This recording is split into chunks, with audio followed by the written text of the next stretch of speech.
Okay. I noticed that we are streaming. So, Mr. Ambassador, the floor is yours. Okay. Good morning, ladies and gentlemen, dear friends, and very distinguished panelists. Good morning in the Netherlands, Amsterdam, Hague, and all other places in the Netherlands. And good afternoon for every one of us in Dhaka and elsewhere. Let me welcome to everyone to this third and final in the set of three webinars that Embassy of Bangladesh together with Larive International in Amsterdam and LightCastle partners in Dhaka have been organizing. And some of you who may be with us right now in the participants list, you are familiar with the context as to how and where we have come, but many were particularly coming for this session. Let me give you a very quick context. The whole idea came up this summer when all of us were locked down. Perhaps this was one of the gifts of COVID that our idling brain got sparked up. I had initial conversation with Zahid in Dhaka.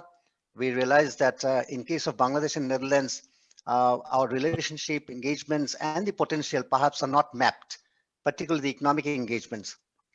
Thus began our conversation. And at some point of time, he said that we have our partners in Amsterdam, and why not eventually we have, apart from the study, we also have a kind of investment summit.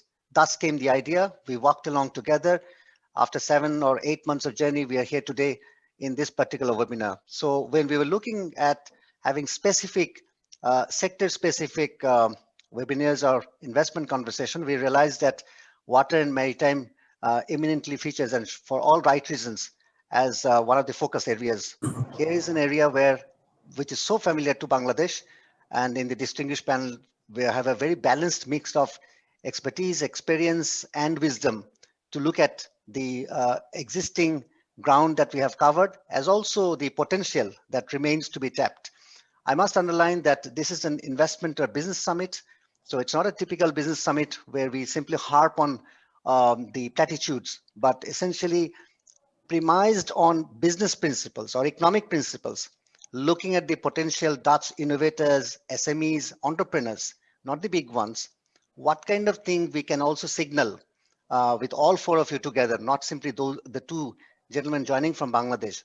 What can we really signal to all of our friends on the Dutch side, so that they really can understand that simply water and maritime sector collaboration is not about dredging, is not about building polders in embankments or making dredges, but it's much beyond. So two things I would underline, and then I'll pass on to Matthias. One is that the participants who are already registered, sort of hooked in, please use your chat box. And if you have any specific question to direct to the presenters or to the panelists, please put in there very specifically, briefly. We'll pick up from there, the ones we find cogent. As also, if you have any specific business proposition to make, any business idea to make, any specific inquiry to make, please also put in there. Not only in course of the 1.5 hour right now, but also beyond this, we will carry those forward, we'll mull over. And please note that this is simply not a one-off conversation. We are beginning a process, and we are so much encouraged following yesterday's two webinars. Many have come back to us and said that this should mark the beginning of a process where we can then take one-on-one eventually in the years to come and months to come. I must also underline that in this endeavor, as I reiterated yesterday, we're also joined by a fabulous range of actors from the Dutch side. That's why you'd see in the e-flyer, both alongside Bangladesh government logo, the Dutch government logo is flashing imminently.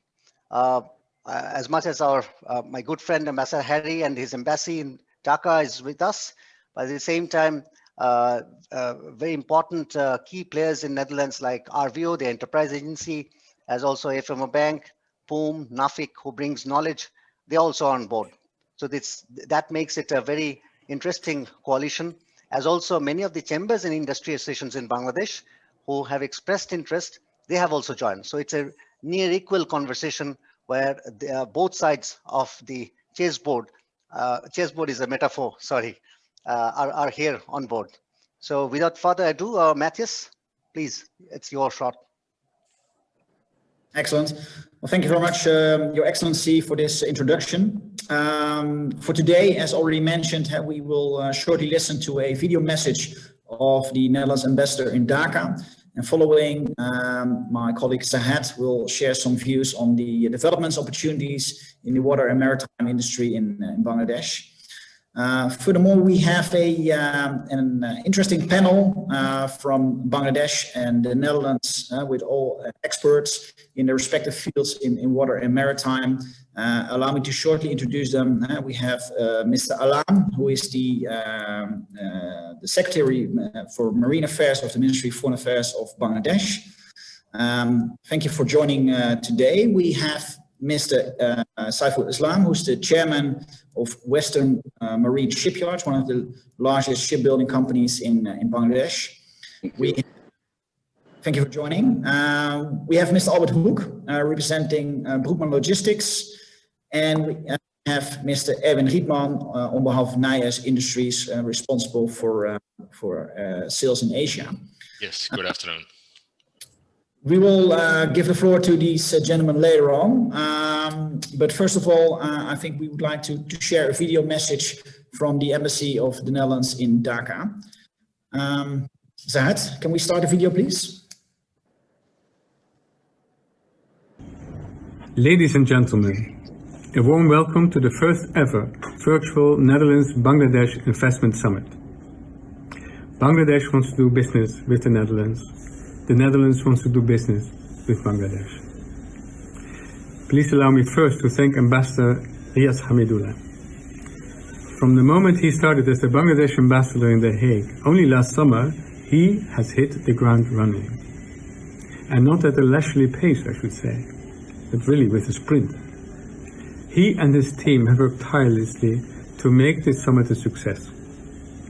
And I am very grateful for that. I am grateful because of my warm personal relation with Ambassador Hamidullah, but also because we share a professional goal. I think it's rather unique in the diplomatic world where so often priorities are roughly the same, but do not always align for the full 100%. But in this case, it does. We both want to stimulate business, trade and investments between the Netherlands and Bangladesh. Ambassador Hamidullah does his work primarily in The Hague, while I do mine primarily in Dhaka. So two sides of the same coin. Of course, the good relations between the Netherlands and Bangladesh are not new. We have stood shoulder to shoulder with Bangladesh for the past 50 years. Bangladesh has come a long way since its independence towards a hunger-free, poverty-free and deprivation-free Bangladesh. And here we are today, Delta countries at the dawn of a new era. An era in which Bangladesh graduates from the least developed countries group, an era of mutual investment and trade, an era of opportunities. Ladies and gentlemen, because opportunity is why you're here today, with impressive GDP growth figures, a rapidly expanding middle class, and a strategic position in Asia, Bangladesh is open for business, and the world is just only now realizing this. Doing business in Bangladesh is not without its challenges, but pioneering is never easy. During my time in Bangladesh, I have found out that the Bangladeshi people have an incredible sense for business. They're always willing to think with you. I've also found out that you will experience tremendous hospitality as an essential part of any relationship in Bangladesh. But you don't have to take only my word for it. There's a great lineup of experienced speakers today who will gladly inform you and answer your questions. Some of them represent Dutch companies that have been active in Bangladesh for decades.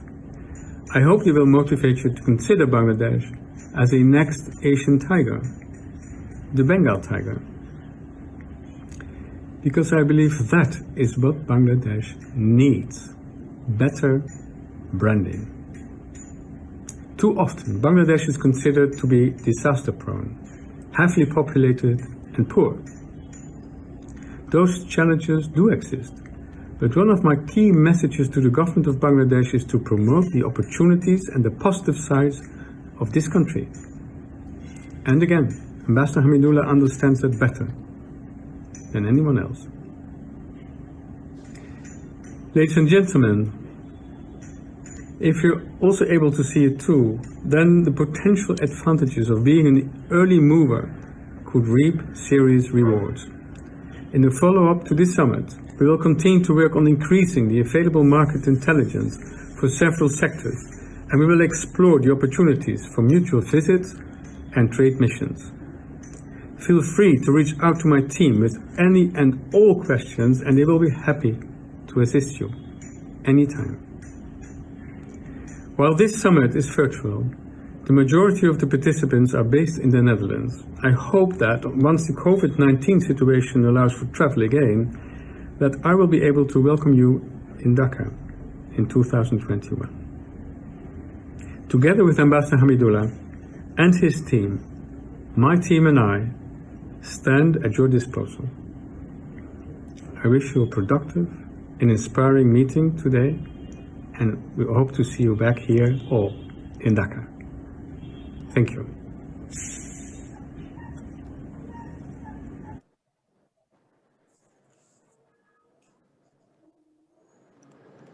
Excellent.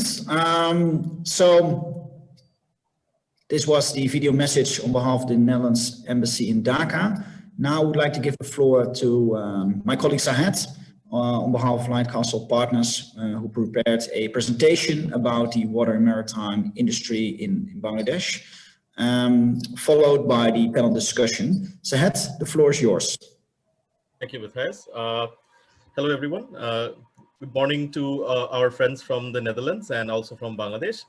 I'll briefly explain the salient strengths of the Bangladesh economy at the forefront, and I'll follow this up with some coverage of the water and maritime sector and the potential opportunities for the Dutch investors. If I could go to the next slide.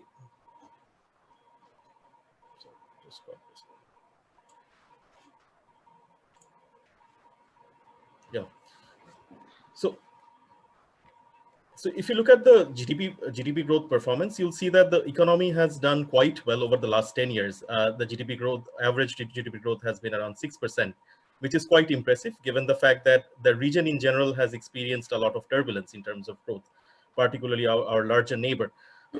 Even during the pandemic, our economy has kept on growing. According to the IMF estimates, our economy would grow by around 4% in 2020 and rebounding to around close to 8% in 2022, which is an impressive feat.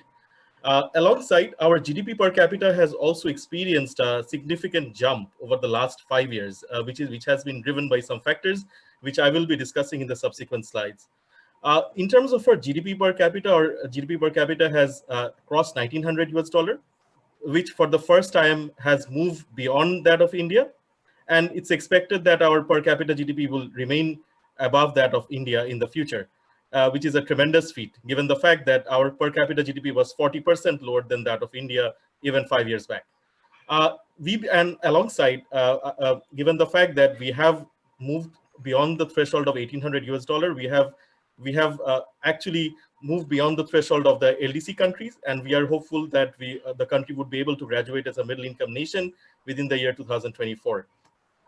If I move to the next slide, what are the factors which are pushing this economy forward? First thing is the large and a young population, 170 million population in a very small area, the size of Iowa in the US.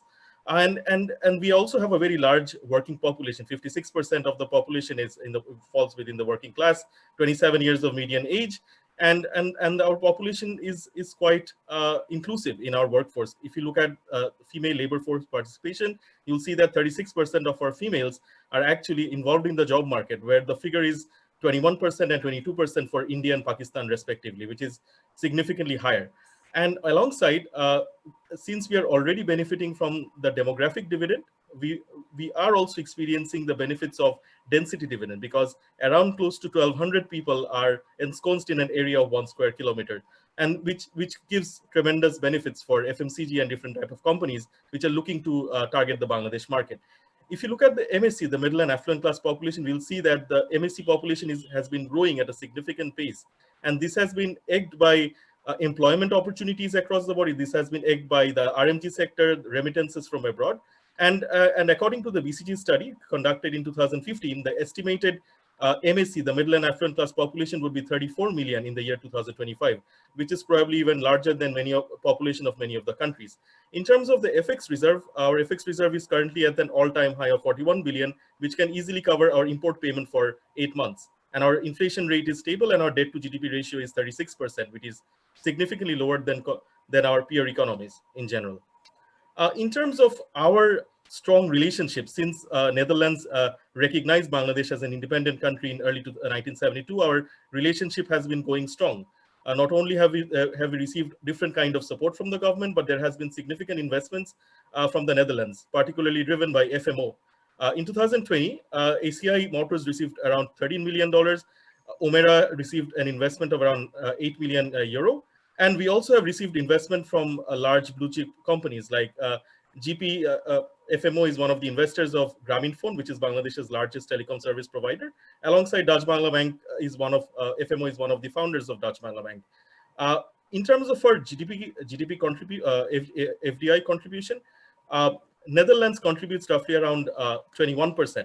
It contributed around 21% in our 2018-19 figures. In terms of our export, apparel is one of our main exportable items. In 2019-20, we have successfully exported 685 million euro worth of apparel product, followed by footwear and also fish and frozen food in general.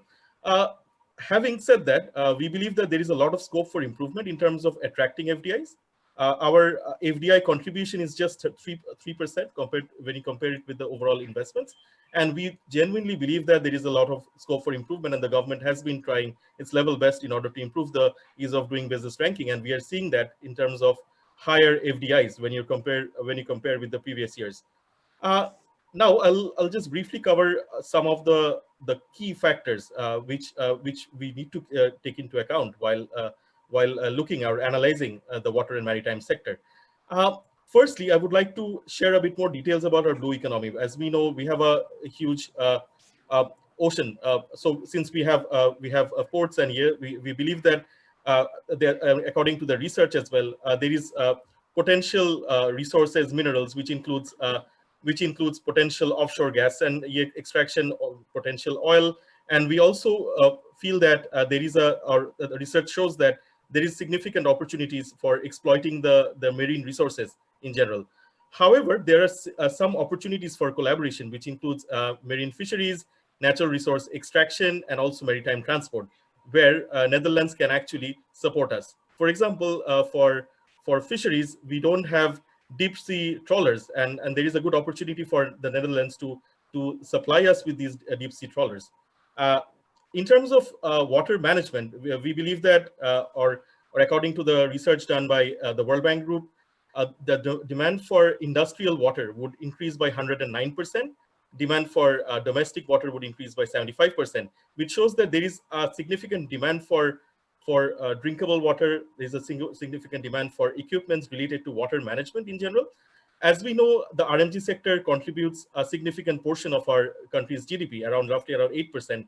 And the RMG and the textile sectors, apart from the leather sector, they contribute significantly to the country's growth. And there is a lot of emissions happening, water pollution occurring from these sectors. And there is a lot of opportunities in terms of technology transfer, particularly in terms of ETPs and other areas, and also more energy efficient, water efficient technologies, which can be transferred from the Netherlands. And there are significant opportunities there. In terms of the opportunities, we have done this mapping for the Netherlands Dutch embassy in Dhaka. The ETP market, the estimated ETP market is roughly around 119 million euro. The market for ETPs is around 119 million. There are close to 4,500 garments in Bangladesh. So there is a lot of opportunities for effluent treatment plants. Apart from that, due to urbanization, there will be higher demand for water treatment in general. As we know, 38% of our population lives in the urban area, and the urbanization rate will move closer to 50%. So there'll be a larger demand for urban water supply.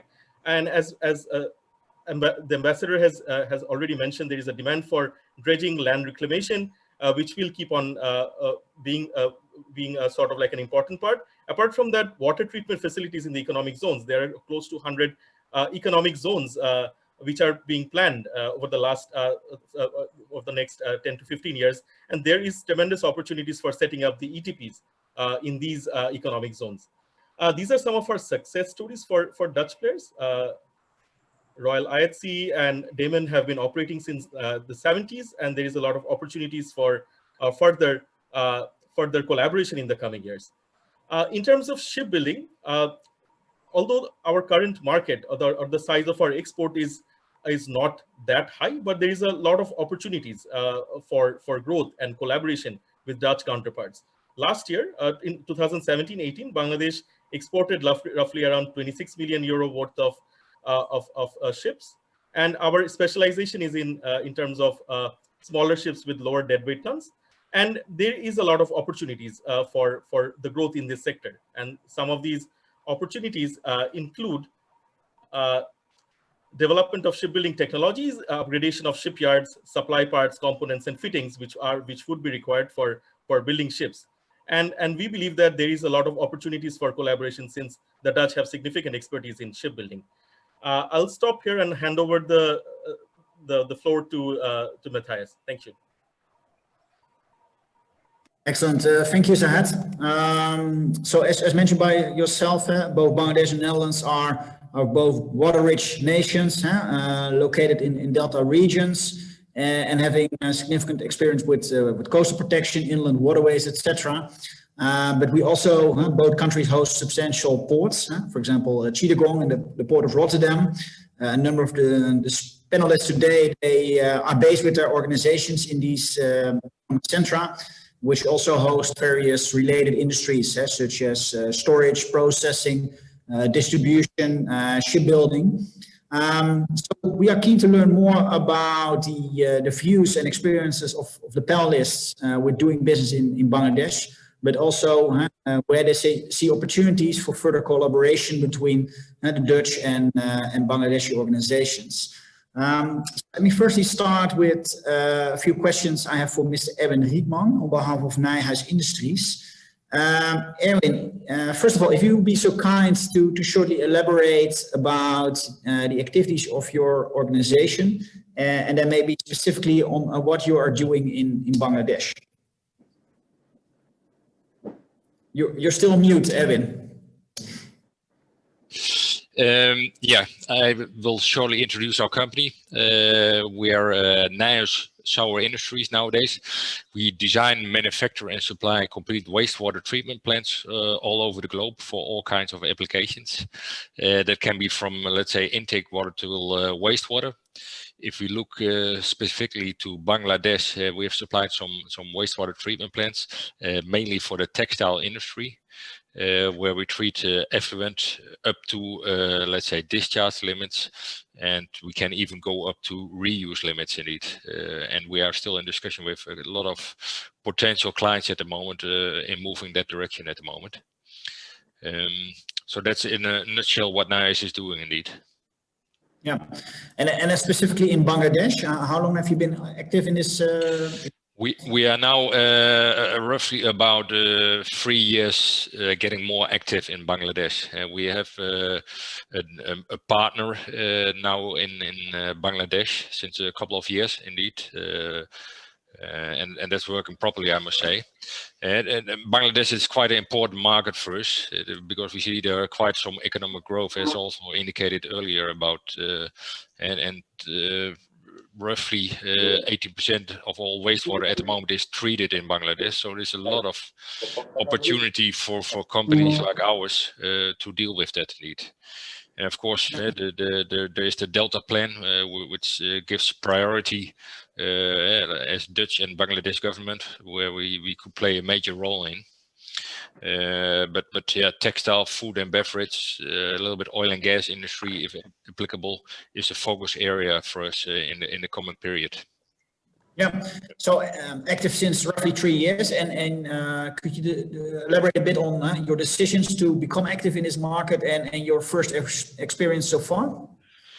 Yeah, the first experience is mainly in the textile, because there's a very big market, of course, in Bangladesh. Lots of manufacturers and suppliers over there. So that's really our focus over there at the moment, indeed. And we, as a European company, of course, are looking for, let's say, more the middle and the high-end companies, which have considerable amount of wastewater to deal with. Where we can make the difference, indeed. And of course you have always have to deal with, let's say, local players and regional players, but we are looking together with our partner Flowwater for the niches in the market, indeed, and we succeed step by step. Of course, now we are a little bit kicked back due to the COVID situation. So this year was, of course, quite slow in moving around. But we have big expectations for picking up in 2021, indeed. And yeah, of course, we're happy to travel once it's again safe to Bangladesh, to meet our potential clients and to discuss about the upcoming projects. Yeah, I think we're all looking forward to travel and especially going to Bangladesh in the next year.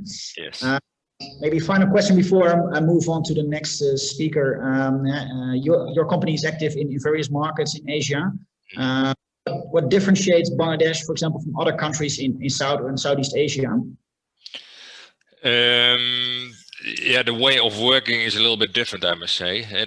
We're now also moving ahead within Bangladesh. We have signed some time ago, for instance, an MOU for developing economic zone. And what also indicated by a previous speaker, we see a lot of developments in economic zones. So together with these kind of project developers and our local partner, we initiating this kind of things, and together with them, we develop a master plan for it, also regarding water and wastewater as well, and playing their role from the beginning, indeed. And on that way, as a European technology provider and a solution provider, we can play a major role in that, and try to involve in that more and more, indeed. And that's interesting development compared to other countries, I must say, indeed. Yeah. Okay, excellent. Thank you, Erwin. We'll come back to you later on. Yes. I would like to underline to the participants, you have the opportunity to raise your questions into the chat box, and we will try to address these to the panelists. I would like to give the floor shortly to Mr. Alam. Again, he's representing the Bangladesh Ministry of Foreign Affairs and responsible secretary for Marine Affairs. Mr. Alam, thank you for making time available. Could you elaborate a bit from your perspective on behalf of the ministry on collaborations between Bangladesh and the Netherlands in recent years? Thank you very much for inviting me and giving me the floor. At the onset, let me also thank Your Excellency in Dhaka and also our ambassador in Netherlands for arranging this webinar today. We are really fortunate to have some of the investors here as well. Let me at the start thank the government of Netherlands. You see, we have just signed an MOU, a Memorandum of Understanding on Cooperation on the Scoping Study for an effective and efficient use of selected high potential marine genetic resources from the Bay of Bengal. Just in last October, a month back, we have signed this MOU, and that's a non-traditional area, Bangladesh, we have got about, 81% of our land area at sea, but we really don't know what we have in the sea other than the fish. So we are trying to carry out a mapping of the species we have in the Bay of Bengal, especially on the plants and the some sort of fish and other, shellfish and other types of fishes, if they have some qualities of either cosmetics or medicine or nutraceuticals on all those. So this is the first time a study will be carried out by one of your scientists, sir, Mr. Bhagant, who is from Netherlands, and he's also a very close friend of mine, and the Netherlands government is funding it. You are giving us almost $260,000 US for this project So we have taken this project because as part of the blue economy, what we have seen, you have heard rightly from the presentation before, that we also don't have, much of the deep sea fishing. Our fishing is limited to only 60 kilometers from our coastline. And that's a very, very small area. We have about 600 kilometer long areas of the EEZ, exclusive economic zone. But really, we don't have any fishing because of traditionally, our fishing boats are, very small type of wooden boats. And then we have 250 plus trawlers, steel body trawlers, which also goes around, but less than 200-meter depth. So there's an area where fish is already there, but then we really can't probably catch them or export them or even use them for our own use because of the lack of technology, ship, whatever you may call it. We also don't have much of the seafood processing center. So what is an idea we have been thinking that if we can, because we have a lot of good aquaculture practices on land. We are fourth in the world as far as the production of fish is concerned. But as you know, that the world population is increasing by billions. By 2030, we will have 7.5 billion people. So for this extra billion of people, we will need much more fish as in the form of nutrition. So the world will require almost 100 million tons of additional fish to come from somewhere. I'm sure, as you know, that it's not coming from the capture fishery, so it will have to come from the culture fishery. Right now, the world produces about 179 million metric tons of fish, which are 50-50, 50% capture, 50% culture. So in Bangladesh, we are having shortage of groundwater in the culture of fish on the land. So if we can move out to open sea, that would give us an opportunity area, to think of an alternative to the garments industry. Because if the next 5 to 10 years, if we can, culture around 1 million tons of fish with the latest case technology, polyculture, whatever you may call it, we can earn almost 25,000 crores of Dhaka, which can be a good alternative to our small basket of export really we have. So that's an area we're also looking for. As you know, sir, just for information, the Norway started aquaculture in the open sea in 2008, and they are producing salmon, and they are the #1 in the world now. So we would like to have these avenues. Along with that, the seaweeds is a big market for seaweeds. Indonesia, Peru, Bangkok, and China, they are utilizing this area. We have around plus 200 types of seaweeds in our coastal waters. So if we can extract the seaweeds, what is going to happen, we have 6 months of fishing ban for jatka, that is fry of hilcha, less than 25 centimeter. That starts in January and continues till June every year. And also in June, July, we have 65 days complete fishing ban. So what we can do, we can give an alternative livelihood to our fishermen, because the seaweed is a 4 months crop and it fetches good money. But right now we really do not have the technology and also the human resource what we need. So there is an area where, we can probably cooperate on that. In addition, we also have the hilcha shad, that also can be, or sivas we have in our waters, that mullet we have in our waters. So that can also be cultured, in addition to shrimp and other thing, whatever we have. And I can tell you, we really don't have enough billets, opportunities for our seafarers. We have a number of academies who produces world-class seafarers in Bangladesh. But as you all know, sir, that 46% of the 150,000 ships operating in the whole world are manned by Filipino crews. Even probably Netherlands has an academy also. So we can offer some of our academies to be developed as the academy, Marine Academy of the Netherlands fishing, shipping companies who can invest here or come here and produce and get the seafarers up to their quality, and we can export them. And that would be a very good area for Bangladesh, because professionally we have proved to be a good sailor, given the good education and everything. And also, we have this problem of plastic pollution, another pollution like from our shipbreaking industry. Yes, our shipbreaking industry contributes around, we produce almost 2 million metric tons of steel every year from the shipbreaking industry. So it is giving us economically a lot of support to the total complete requirement of the steel we import from abroad. But that is also polluting, but we need the technology again and the good human resource quality probably to bring in either from Netherlands or from any other country or from any other company, so that we can actually comply with the Hong Kong Convention and also supply the amount of steel we need for the benefit of the people of Bangladesh. We have also established a Bangladesh Oceanography Research Institute, which is a very newly one, around 3 years old. There also we have a lot of scope for cooperation as far as scientists, as far as researchers are concerned. And we would welcome, because last year we had this Norwegian ship, Dr.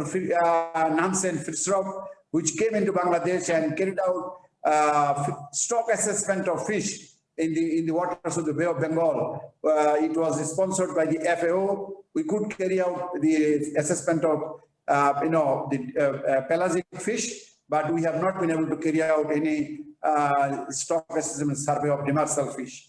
So the report is good. It says that our stock is almost like 1979. Let me stop here and let's see if there are questions. I can come back to you so that you have an opportunity to listen to others. Thank you very much for giving me the opportunity, sir. Thank you, Mr. Alam, and we'll definitely come back to you. I know that a number of interesting opportunities you highlight has certainly summarizing, I think, within the field of aquaculture, marine culture you address, also related to ports, environmental protection, related to solutions for example, for plastic reduction. We'll come back to you later on, maybe also with questions from the participants. Maybe going to the next speaker, Mr. Albert Hoek, who's representing Broekman Logistics. Albert, thank you for joining this morning. First of all, can you elaborate shortly on the activities of Broekman and especially your experiences till date in Bangladesh? Good morning, everyone. Thank you very much. Good afternoon. Broekman Logistics is a transportation shipping organization that transports goods by water, ocean, by air and by land worldwide to and from our various locations where we're based. With regards to Bangladesh, I think we should recognize there are three components in the logistics industry: transportation by air, by ocean, river, and over land.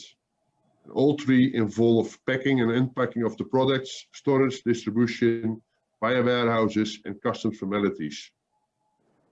Bangladesh has international ports and airports in operation, and depending on which part you are in Bangladesh, an infrastructure is in place. As in any country, there is always room for improvement for the infrastructure. When we zoom in on the water transportation, or better called shipping industry in Bangladesh, it needs to be recognized that whereas Chittagong is the main port of Bangladesh, the international shipping world operates not directly with container vessels to the ports in Bangladesh. The cargo is transshipped from the big vessels to so-called feeder vessels via Singapore, Port Kelang, Chennai, or Sri Lanka. And there is nothing wrong with that, provided those feeder connections are reliable. That's the size of the market, and that's something to be recognized. Airport-wise, similar situation. International airports in Bangladesh, they fly to Kuala Lumpur or again Singapore or even Delhi, and from there they connect to the world. Infrastructure is in place, and the so-called supply chain in the industry is definitively there. We've been working for the past, 40 years with various companies transporting goods into Bangladesh or from Bangladesh by air and ocean, and the local expertise providing the global reach for the personal touch is something which works very well for us with partners in Bangladesh. Thank you, Albert. Yeah. Okay, maybe to carry on, if you look at the maritime industry of Bangladesh, I can call the so-called port development from the key sites that are erected to discharging loading cargoes and then onward transportation by road, rail or river. The Bangladesh Delta Plan 2100 is a very good analysis of steps to be taken. I think what is described is a combined of knowledge from the Netherlands, experience of 40, 50 years dealing with water, and again, bring that knowledge to Bangladesh. Lots of opportunities, lots of challenges, but I think a good example of a project which was recently started was the building of a multi-purpose and container terminal in the port of Matarbari, which is about 70 kilometers south of Chittagong. It's funded by Japanese, and it will result in a state-of-the-art modern terminal, not dealing with an old infrastructure, and from there one can distribute all over Bangladesh. I think those kind of initiatives are needed to let's say, upgrade the maritime industry of Bangladesh. But also locally, good progress was made. In 2018, the Bangladesh Maritime Act was concluded through the government. And what I read in that act, it's an excellent example of how changes are implemented, where basically one skips the processes that other countries have made over a longer period. Bangladesh jumps right into the modern Shipping Act regulations, and that's only encouraging. And I think the base is there for lots of opportunities for Dutch, but also international companies in Bangladesh. Dutch companies often have a relation with water, and I think if you look at the massive Delta Plan 2100, my suggestion would be there are a combination of consortium with a coordinator, local representative from Bangladesh, expertise from Holland, and in that combination, really progress can be made, whether it is from dredging, from, let's say, reclaiming land, turning that into agricultural areas. All those steps are described in the plan. And I think there we can combine the know-how and the expertise of the Dutch, who have been dealing with water for the past 1,000 years, into the modern world for Bangladesh. Excellent, Albert. You mentioned a number of developments and opportunities. For example, the development of the Matarbari port, which I think is relevant next to Chittagong as a leading port for Bangladesh. You named dredging, port development and logistics. Maybe about your personal experiences with doing business in Bangladesh. You surely mentioned that you are active with a local partner. Could you highlight maybe one or two anecdotes of doing business in Bangladesh and why this makes this market so unique? Well, maybe it's something about the textile industry. I think it's about 35 years ago I was first in Bangladesh, and my local partner took me to a factory where they were making all kinds of shirts. And as a joke, they said, "Oh, sir, we have a shirt for you." So I took off my own shirt, put on the shirt from Bangladesh, but okay, I'm not the smallest in the world. So my size was quite bigger, but the shirt fitted. But the moment I raised my arms, the whole shirt came apart. And they said, "Oh, you're too big for our textiles." But that's something, as quick as they were, before we left the premises, somebody was running to me with a new shirt of a bigger size, and immediately that fitted like a glove. It tells you something, let's say, the speed of adapting to changes and grabbing the opportunities, that still sticks very well in my memory. And that's something which, well, I share the story, I never forget. But I think that strength of being fast, being flexible, being creative on the spot, that tells you something that the local expertise in Bangladesh is great and very well catered for the international world. Okay, that's an inspiring story, Albert. And what would you recommend for Dutch companies which consider to become active in Bangladesh? Which steps should they take?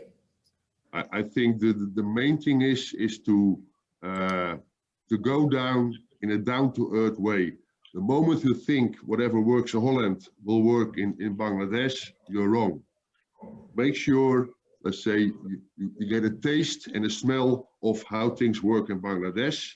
Talk to various people, and by instinct, you usually know, okay, this company or this partner, he knows what we are talking about, we understand him, and we can combine the strengths of two worlds. Working with a local partner is crucial. Don't think you can reinvent the wheel in Bangladesh. It has been there probably longer than in Holland, and work through partnership. And if you really feel, I need to have something from myself there, you set up a representative office, 1 or 2 people from your own, but still work for the actual business with a local partner. Don't underestimate the intelligence and the work ethic of the people in Bangladesh. That's where often Europeans or Americans go wrong. They think they know it all and they know it better.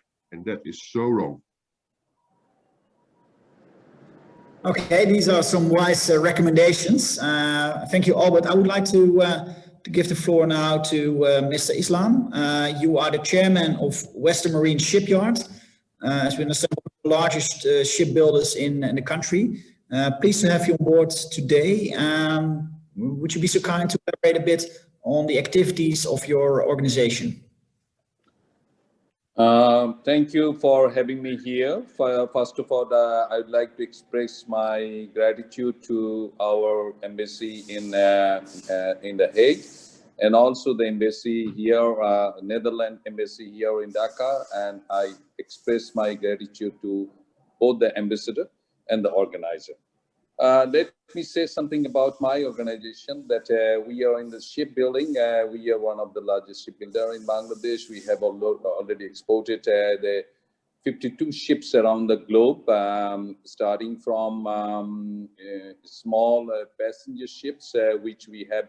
There is a Solus ship to New Zealand, down under. Then also we have sold that multi-purpose container vessel to Germany, and the Ro-Ro ferry to Denmark, and passenger ships to Pakistan, and bulk carrier each 8,000 ton to India. So that means that we have been building that means a different kind of ships, and that is all known as a small and medium-sized vessel. And we have supplied the Ro-Ro ferry to our Indian Waterways Authority, and also we have supplied the TAC 60 bullet pool to Chittagong Port Authority, and some specialized vessels such as dredger to Mongla Port Authority. This is the capacity that we are building, and we have started our exporting ocean-going ship since 2008. Until date, we are also exporting the ships, and also we are building this deep sea trawler. That is the activities that what we do. That means that's in the shipbuilding. And in the infrastructure project also, we are engaged in for building the bridge where the fabrication is concerned. We do the fabrication part from our side.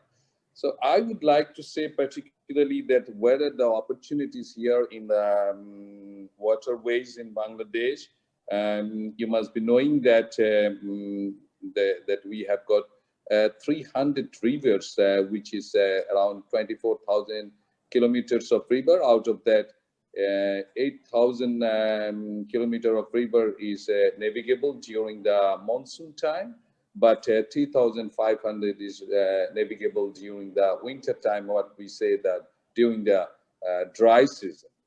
So Bangladesh, you know that if we go see that the climate change, that means the global warming, Bangladesh's carbon emission is 152 out of 188 countries, and we contribute only 0.36% of the global emission.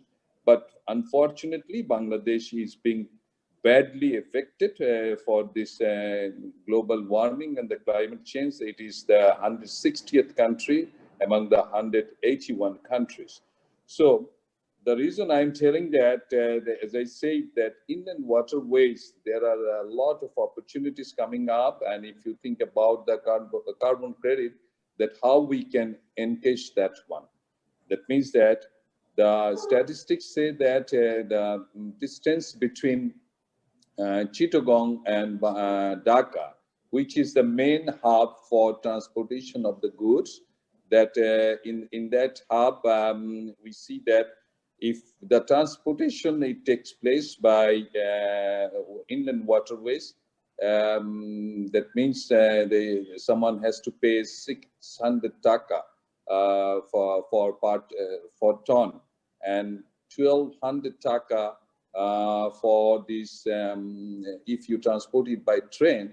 But if you transport it by road, which is 6,000 taka, that means that if someone can transport by inland waterways, which is 1/10 of the cost of the road transportation, but unfortunately, the road transportation is almost 90% of the goods which is being transported from Chittagong to Dhaka.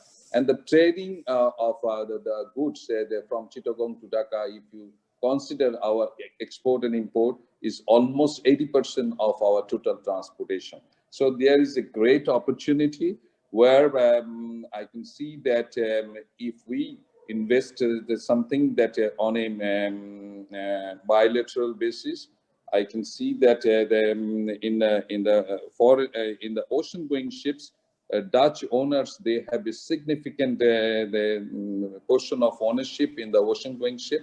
But in inland waterways, there is an ample opportunity to be invested here.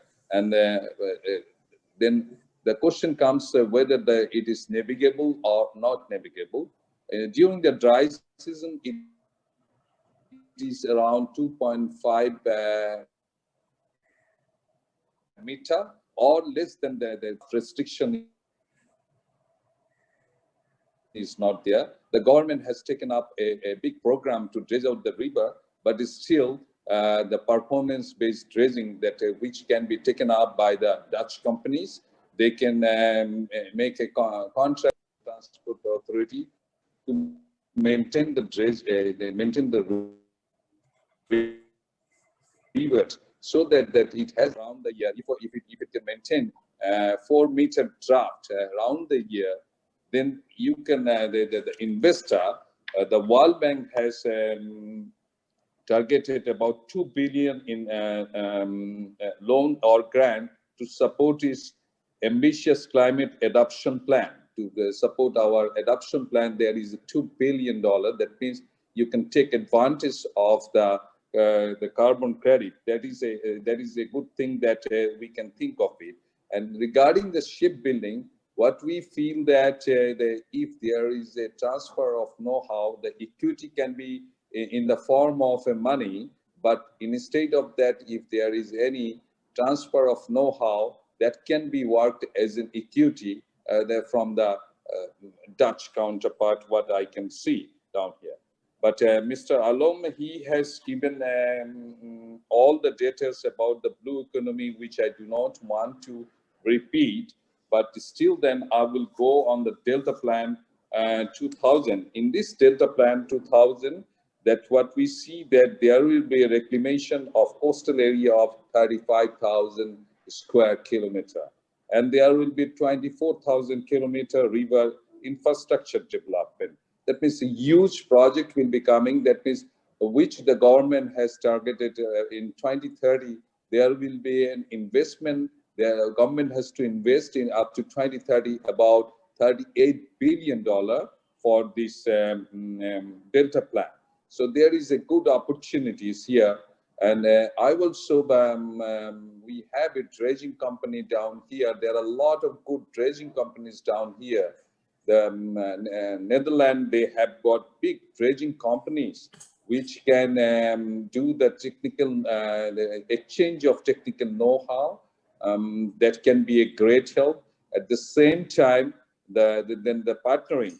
I must appreciate what Mr. Albert Hoek has said, that selecting a counterpart, selecting a JV partner is very important, and at the same time, adaptation of the people are very fast. So apart from shipbuilding, which the Ambassador Hamidullah has said, His Excellency said that I work for a company which is known as Shipyard Bangladesh, that is we do hire and leather goods product. So when this company came here in Bangladesh in 1997, we had a workforce of only 60, you know. Now we have a workforce of around 2,000. And the retail price, I just give you that we sell the briefcase to the European market and also the Australian market. The retail prices sometimes it is higher than $2,000. So it talks about the quality. So there is a good opportunity. That means that we have got good workers. What Mr. Fahmid has Fahad has shown in his presentation, that 56% of our workforce, they are young workforce. There are good workforce down here, good entrepreneur here, good partners are there. But what you see down there in Netherlands, as Mr. Albert Hoek has said, that you have to go down to the bottom and see the heart of the people, that whether the ethical business is there. There is, of course, a ethical business is there. That is the reason that I give you the example that how my partner feels, that if you go to Germany and if you ask Mr. Picard that how you have made your fortune in Bangladesh, starting with 60 people, now you have 2,000 people, and which is a multi-million-dollar company here in Bangladesh. So this is what is Bangladesh. Bangladesh has got, and the country already the presentation given by Mr. Fahad, that around 7% GDP growth over the last 6 years, and even during the pandemic, we had been making a growth of 4%.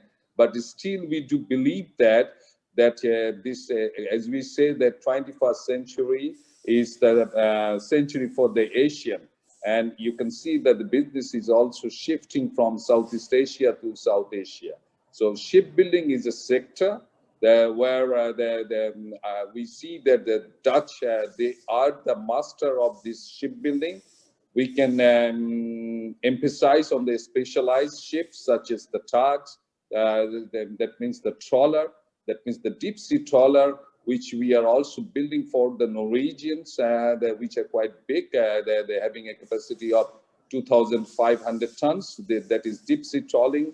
And there are so many untapped, especially in the shipbuilding. That means that if we can do some transfer of know-how, the infrastructure is there. That is the infrastructure within the shipyard.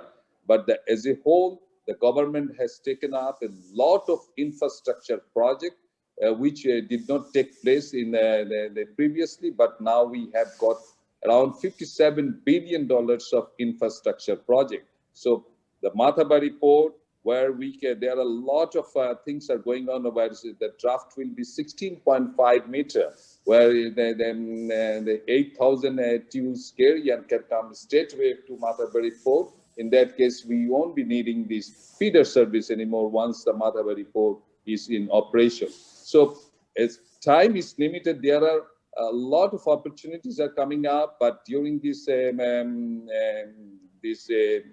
coronavirus, this pandemic, what we say that the whole world is saying one thing, that the dependency from single country has to be shifted. And it is the question that how Western world is shifting the dependency, whether they are going into the Southeast Asia or they are going into South Asia, it is up to them. But this country, well, we have the potential, we have the workforce, but still I would say that the weakness is there, the transfer of know-how, the smart business, the efficiency, the productivity. Still we are losing money on that, where I can see that Dutch entrepreneur can come to Bangladesh, as the ambassador has invited. Once this pandemic is over, then you can come and see. Seeing is believing. See that what type of ships that we have built, what type of business that we are in, that how we are entering into the world business with world-class product that you can see. So as the time is really constant, I would not extend myself anymore, but I express once again my gratitude to the organizer for this webinar. Thank you. Thank you, Mr. Islam, for your extensive words on the opportunities. I noted a few. You mentioned, if I may summarize, inland waterways as a clear opportunity, dredging, sustainability, the opportunity for Dutch companies in terms of technical assistance in order to improve industries such as shipbuilding. What I shortly would like to have your views on. You mentioned that one of the key drivers of economic development in Bangladesh is the huge investments in infrastructure. Among others, the development of the Matabari port, which will be a second large port, deep sea port next to Chittagong, which is in the far southeast of the country.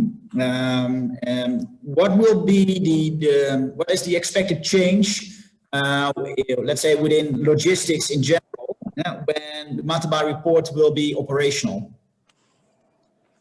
The expected change, that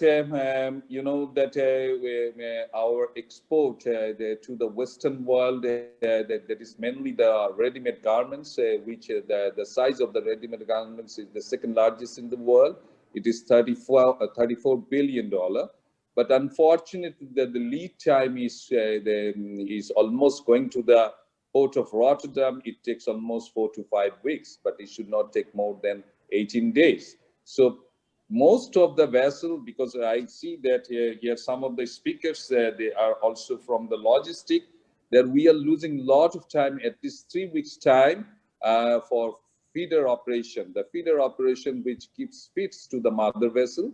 But if the Matabari port comes into operation, we can save at least 3 weeks time on that. So in that case, that we will have a lot of advantage on our competitors, such as China, Vietnam, and India. So they have this opportunity because they have this deep sea port. But this deep sea port is no more a dream. I believe that within the 2024, it will be in operation, which will, the infrastructure is being done by the Japanese. But still, there are a lot of opportunities for the Dutch entrepreneur to come in. But as I said, that we can save at least 3 weeks time if we have this Matabari port in operation. Okay, interesting.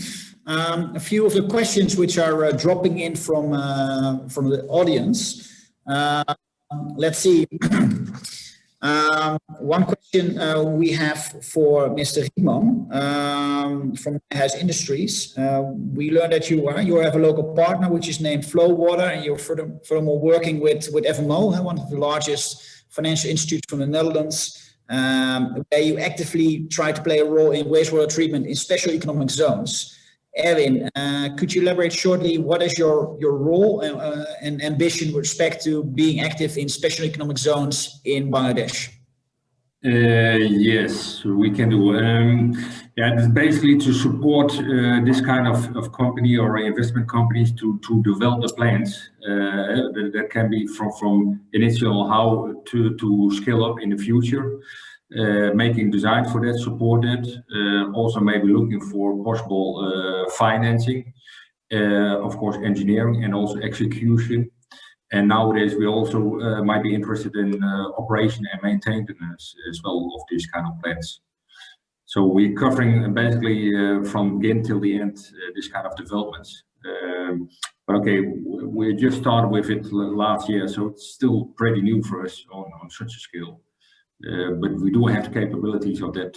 We're dealing that, and as you might have understood, we are part of Sauer nowadays, a big French company of 9,000 persons, which also do a lot in O&M and this kind of development. So it's quite a good fit for us. But it's a long-term investment from our side as well, indeed, and we are looking for the right partners to develop this kind of projects in different stages, indeed. And yeah, from Ananta, that's the first one which we just are picking up, basically. Yeah. Excellent, excellent. One more question coming from the audience for Albert from Broekman Logistics. Mr. Hoek, you're active in, let's say, in international shipping and distribution.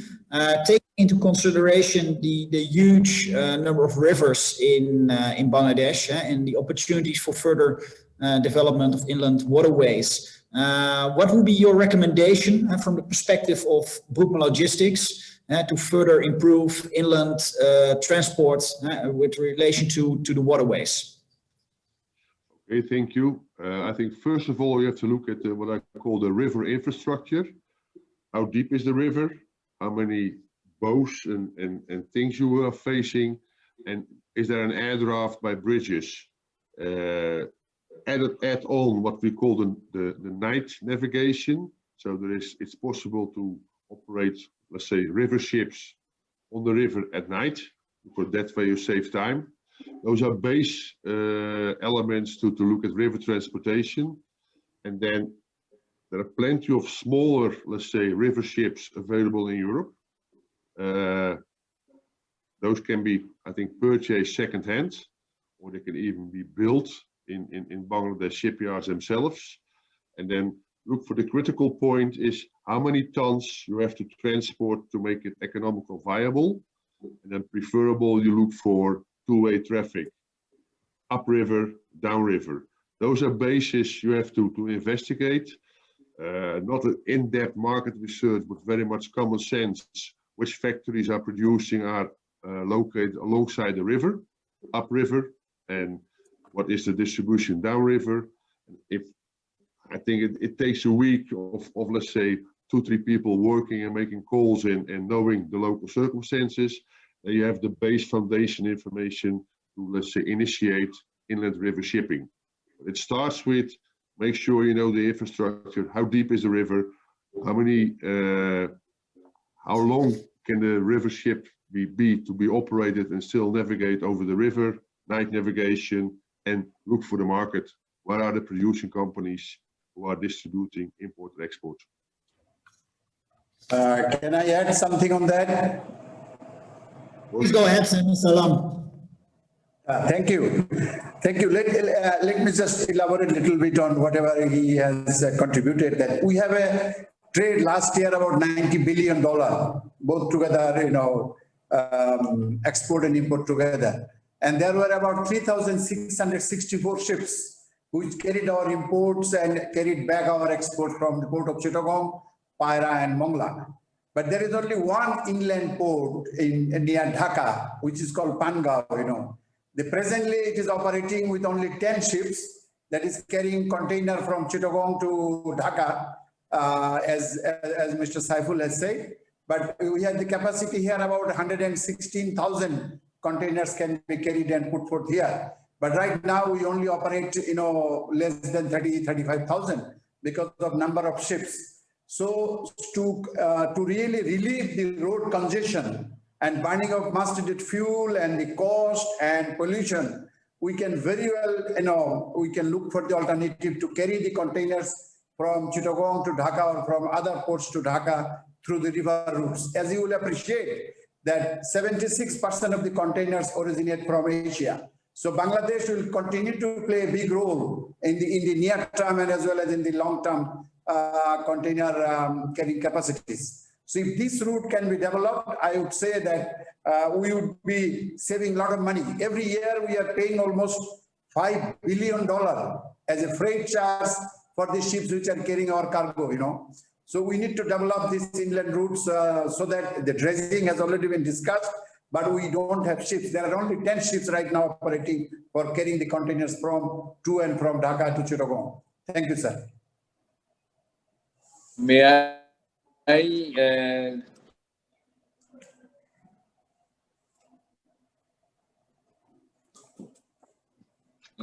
supplement something?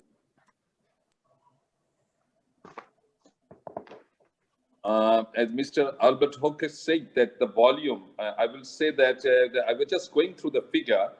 If you see the volume, that means last year we had 110 billion passenger kilometers, and 18.6 billion tons kilometer in the transported the last year. That is the volume. And he has also said about the draft can be maintained up to the 3.5 meter. The government has taken up a program with the World Bank, which will be a performance-based dredging. That means round the year, that means the government, that means Inland Water Transport Authority has to ensure the draft is about 3.5 meter. That is the water draft.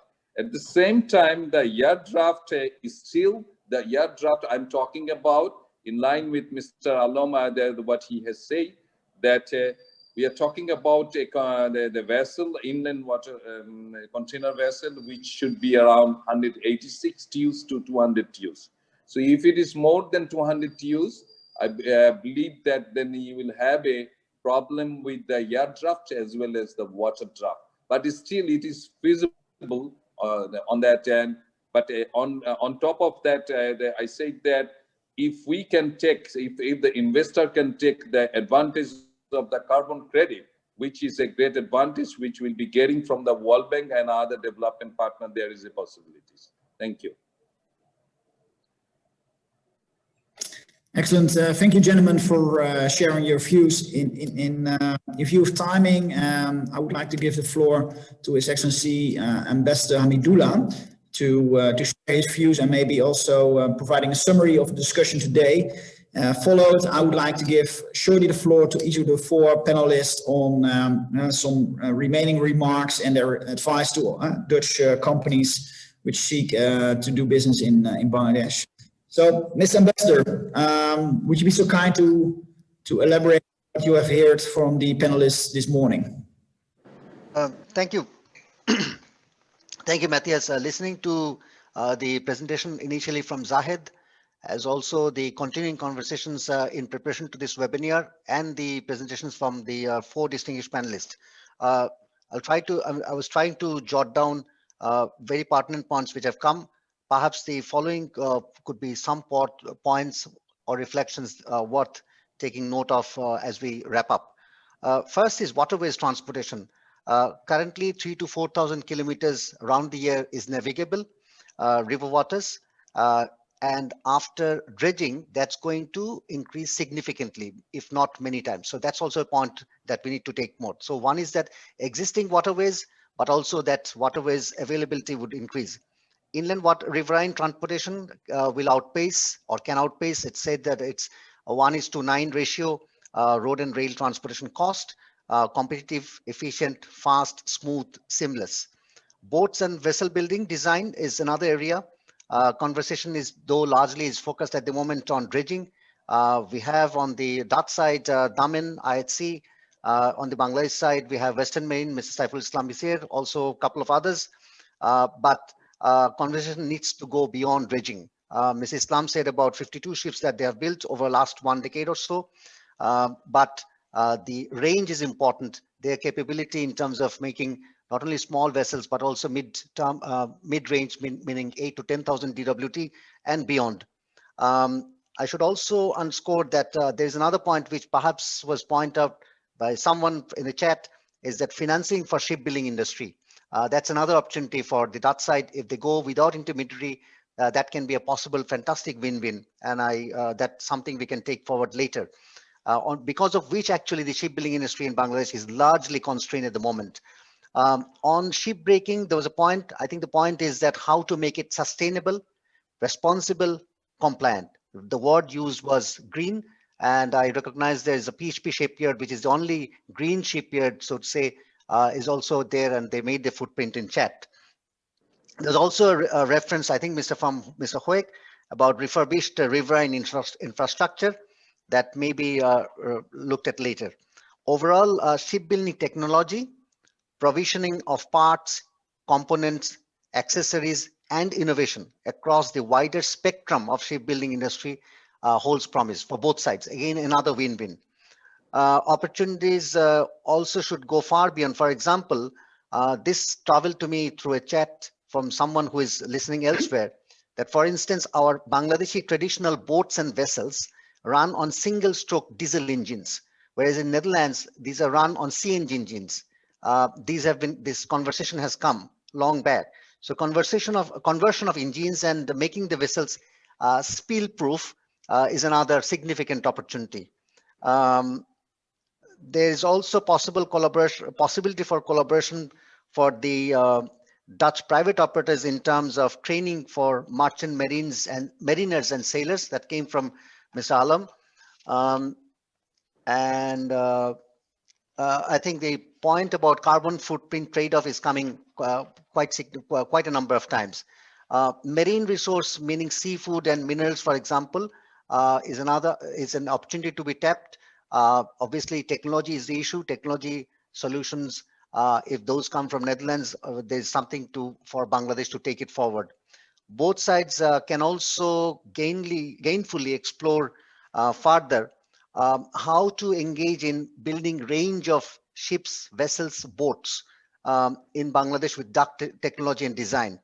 I was in Rotterdam, so I'm convinced that even simple innovation, if those are made available, that can be put across hundreds, if not thousands of small boats and can bring significant changes. And also the point which is not coming is that let's not simply look at market within Bangladesh. The point I would say, connecting with Mr. Alam and also Mr. Saiful Islam and also Mr. Hoek, is that see, Matarbari and Paira Port is not simply to cater for Bangladesh. These are eventually to cater to much deeper hinterland. This is a point for every Dutch friend. Eventually, Bangladesh is becoming a seamless economic landscape where we would be reaching out through us or making ourselves available for Northeast India, Bhutan. I yesterday referred about the PTA with Bhutan and eventually with Nepal. And all the three sides are open and showing positive signals. So that way one would understand that the market is not simply confined to geographic territory of Bangladesh. Collaboration through knowledge and technology solutions, partnerships between the two sides can also go into deep sea fishing, near coastal fishing, fish processing technology and knowledge, good aquaculture practices scheme that also connects to yesterday's session, and inland fisheries. Inland fisheries, that was a small point yesterday. I'll bring it up here. We have, let's say, 100 indigenous varieties of fish. So point Mr. Alam was saying, look at salmon, look at hilsa, exact comparable, but the huge difference in terms of tapping. While a 1 kilo salmon fetches only €7, but its residual elements, meaning scales, bones, etc., fetch 22 kg per euro per kg. That is the kind of knowledge and innovation which holds promise. Aquaculture, it's not come here, but I'm connecting here because we are talking of larger maritime and water. Annually, Bangladesh gets over 4 million metric tons of fish. But at the moment, those who are in aquaculture, they're really worried because price is not picking up because there's a glut. In order to make the glut away for both white fish and the marine fish, Bangladesh can easily scale it up to 10 million metric tons. But then eventually to connect with the global supply chain, global market is the issue, where Netherlands can bring in all the logistics like exactly the way you do for flowers. In case of water, range of Dutch technology, knowledge solutions would also hold promise in the following areas. For example, I'm just summarizing: water purification for urban households. 48% of Bangladesh population, 48% are going to live in cities or urban areas in next 10 years time, which only tells you what is the kind of promise. Safe quality water supply across municipalities. Small solutions from Netherlands can have a win-win. Industrial wastewater treatment. We not only have 100 economic zones, but also eventually there will be, all other industrial plants across the country will have to adopt effluent treatment plants because otherwise simply domestic consumption or production may be coming at stake. Improved waterproofing of design of gadgets and devices, standards that also will be coming into bigger demand. Overall, one would see that water use efficiency at household, manufacturing or industry level. Yesterday we heard from apparel, textile, jute, leather, paper, all the big industries. That will be an issue. Rubana Hoek very eminently reflected on that. So I'm again connecting here. And finally, Bangladesh Delta Plan. Point was made, Bangladesh Delta Plan is costed at $37 to $38 billion. But look at, if one looks at carefully, beyond simply constructing bridge, polder, or embankments or dredging, Bangladesh Delta Plan also brings sizable opportunity, spanning over a few $billion for all the Dutch small farms in Wageningen side or in the Rotterdam side, innovators I'm talking about bringing the small solution and having a huge outreach through our market. And it's not only one-off, it's going to be continuum. That's why it's called Delta Plan for 1 century. I should stop here. And what I should also underscore is that environmental protection and development of climate resilient solutions for every single economic activity along the water and maritime spectrum would also merit. I should, and also there's a small point which came about groundwater. So Matthews, once you are, these are the takeaways I would say from, I think as I could hear, following the chat and all that, the conversation that's been going. And once you're done, I'll have a final remarks at the close. Thank you. Excellent, Mr. Ambassador. Thank you for your extensive summary. I think you pinpoint a vast number of opportunities for collaborations between the Netherlands and Bangladesh. As such, I would like to shortly give the floor once more to each of the 4 panelists to give a very brief, let's say 1 minute remark on what you recommend for Dutch companies which consider to become active in Bangladesh but are not yet active there. Maybe starting with Erwin. Yes, I think already also has been indicated, I think, by Albert as well. Most important to have a good, reliable local partner indeed to work with indeed, because we as a Dutch or a European company cannot do it from our hometown as well indeed. We have to adapt to the local circumstances, and that's what we see. And secondly, you have to be, of course, patient and go with the flow regarding adopting their requirements. And that's also what we have done in our previous project which we have sold over there. And yeah, it's getting along indeed, and building your case, building your references, get confidence of the people in Bangladesh, because that also takes a lot of time to take them to the next level indeed. Also, when you are competing against, let's say, companies which are already longer in the market as well indeed, which have built their references. So that's what we see every time back. Make sure that you move your steps and build your references and take from there. And don't expect that within a short notice you will build a huge business, at least for our wastewater treatment business. Excellent. So preparations, partner, and patience. I think these are the key words. Right. Albert, you already mentioned a few things during your previous remarks, but maybe a few latest recommendations for Dutch companies? Well, besides local partnership, I want to take it one step further.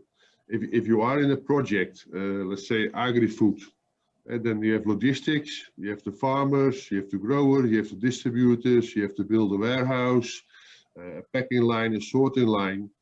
And that's, I would say, through local partnership, build consortium of Dutch and Bangladesh companies, sometimes the government involvement with some subsidies, and then a central coordinator. Company like Larive can do that, I know that from experience. So building consortiums to really move something forward to the next phase. I think that's a recommendation, especially when it comes to countries in Southeast Asia. That's the shortcut and the fastest way forward, where every expert can bring in his expertise and, let's say, combine the forces of two worlds. That's my final recommendation. Excellent. Thank you, Albert. And also shortly to Mr. Alam, what would you like to say for Dutch companies consider to become active in Bangladesh?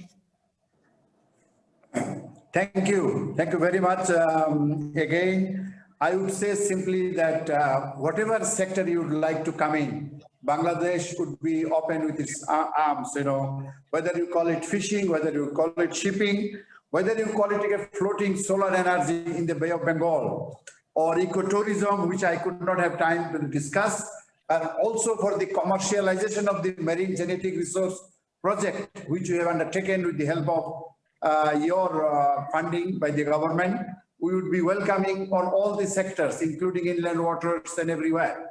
And that's remain a challenge for us to provide good opportunities to the Dutch investor, and I'm sure we'll be doing more than what we can do. Only thing I would request Dutch investor that you have to come to Bangladesh, which is not a very good destination sometime for visit and travel. But once you are here, then only you will know, that what we have and what we can offer, and how mutually you have been helping us since long, for 50 years. And then we can go on for another 50 to 100 years with the Delta Plan. And hopefully both sides will be greatly benefited, especially Bangladesh would be in a greater position to feed its teeming millions with nutrition and also standard of living, and also, free from hunger and everything else and the poverty we are undergoing. So thank you very much for all the Dutch investors, and we would welcome you to come back again to Bangladesh and invest in any of the sectors you would like to select. Thank you. Thank you, Mr. Alam, and we will take your invitation openly. We look forward to come back to Bangladesh next year. And finally, Mr. Islam, what would you like to say for Dutch companies considering to become active in Bangladesh? Yeah, I would like to say that every black cloud has a silver lining. The silver lining is that the whole world is now thinking that whether they should be dependent on the supply source of a single country. That is going to be changed. I would like to convey the message to the Dutch entrepreneur that whether they can come to Bangladesh. And as the ambassador, Mr. Hamidullah, has said, that do not restrict Bangladesh within the territory of Bangladesh, but there are landlocked countries such as Bhutan, Nepal, and also the northeastern state of India. They are also landlocked. So these are the countries that where we can cater from Bangladesh the water and maritime services which we have. And at the same time, I would like to highlight one thing, that within this this South Asia, we have this SAARC, and under this SAARC, we have SAFTA, that is South Asia Free Trade Agreement between the 8 countries. That means we have the goods movement within these 8 countries where you can have the free trade agreement. These are the opportunities. At the same time, although if we graduate from LDC to middle income country, but the preferential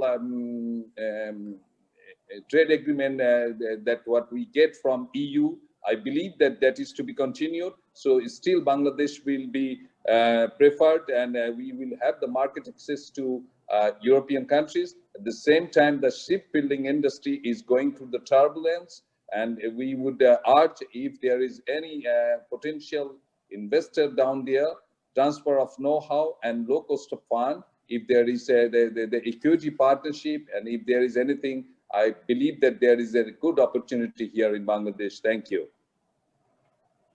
Thank you, Mr. Islam. Before I give the floor to His Excellency Mr. Hamidullah, I would like to thank you all for joining today on behalf of Larive and LightCastle.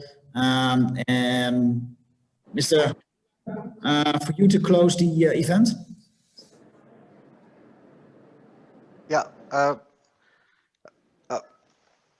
Oops, what happened? Sorry. First of all, thank you, Matthias. Thank you, Matthias. This ends our the series of 3 webinars, not simply this particular one, which has really gone at some depth over the last 90 minutes or almost less than 90 minutes. So all the 4 distinguished panelists from the embassy from Bangladesh side, really sincere appreciation and gratitude to each of you. Let me have a few concluding remarks, in sense that there are a number of people who I must thank, not simply for this, and institutions, not simply for this particular webinar this morning here in Netherlands, but also afternoon in Dhaka. Matthias, Zahed, Farah, and a couple of other individuals. So my apologies if I have not been able to name you, for making this happen. Our journey began, as I said, 7 to 8 months back. We simply didn't know that what it would be. And you all will be very happy and pleased to hear that yesterday, or by beginning of yesterday, we had over 500 registered participants, and these are all chosen select Bangladeshi ones, in particular from Bangladesh who joined. We tried to ensure that in order to really get eventually responsible, credible, and sustainable business collaboration, the individuals, the enterprises, the conglomerates who come, they really come with that kind of credential and worthiness. So in response to the points which have come, not simply this webinar and also previous webinars, let me assure you with no hesitation that we would certainly extend our hand in terms, or rather hold your hands in terms of ensuring that really sustainable partnerships are stitched this time round, beginning with this webinar. This webinar, for that matter, is simply not, or these all three webinars are not a matter of one-off event. These are beginning of a process which I underlined in the beginning. For me to register my appreciation, I must also mention the contributions which have come from RVO, FMO, NAFIC, POOM, not simply to register my appreciation to overall to the Dutch Ministry of Foreign Affairs and Ambassador Harry, Paula, Bas in the Embassy of Netherlands in Dhaka. They all have worked seamlessly from behind. Their names may not have appeared, but I must, in my, it behooves on me to mention them. Three things I'll leave with you. One is that those of you, those who are in participation, if you have time tomorrow, please join us. Dhaka time 5 o'clock, Netherlands time 12 noon for another fascinating piece of session, which is eventually launched the study which we got done through Larive and the LightCastle to map the grounds of economic engagements between Bangladesh and Netherlands over the past 50 years. And not only mapping the ground, there are indications about possible collaboration or areas of collaboration or modalities of collaboration between the two sides. Again, completely premised on business and economic principles. That's where you'd find a lot of things as food for future in the days ahead. And also what we are really mulling over is that how to carry forward the conversations, the lots of points, reflections which have appeared on the chat box, working with the working with the participants in the next 1 to 2 years, so that we can take those to real fruition to our satisfaction, so that no one can really look back and say, oh, we had another seminar just like a conventional seminar. That's simply not our intention from the word go. So to all the registered participants and those who have really have remained with us, and I see as of this moment, there are 64 participants. To each and every one of you, thank you very much for bearing with us. With that, let me draw a close to not only this webinar, but also the series of webinars which we christened as Bangladesh Netherlands Investment Summit. Though virtual, I think it was more than in person. So once again, thank you very much. Have a great day. Bye.